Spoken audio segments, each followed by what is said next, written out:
ARPA Friuli Venezia Giulia launches Terra Rara, a new quarterly online publication transforming environmental data into clear insights, bringing citizens closer to the region's environment.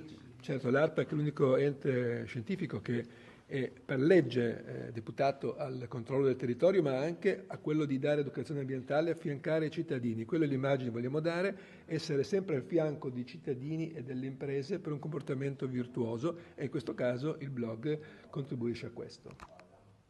È una rivista che mette a disposizione l'agenzia per tutti i cittadini, perché l'agenzia ha un patrimonio scientifico di conoscenze che tutti devono conoscere e deve essere una rivista che parla col linguaggio dei cittadini, alla portata di tutti. E quindi quando uno conosce meglio il suo territorio, sicuramente lo ama di più e lo protegge. Quindi l'invito a tutti quanti, non solo l'agenzia ma tutti i cittadini, di proteggere e custodire questo bene prezioso che è il nostro territorio e che è molto raro. È difficile da trovare anche da altre parti. Piccolo compendio dell'universo, no? That's about it.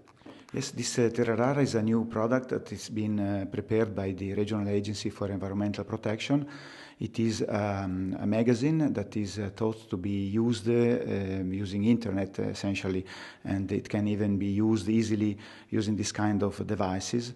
And so by design, it is thought to be to make accessible the information in an easy way that can be carried out even in a few minutes, but even supplying the way to follow some links to have, for example, some more information to specific topics.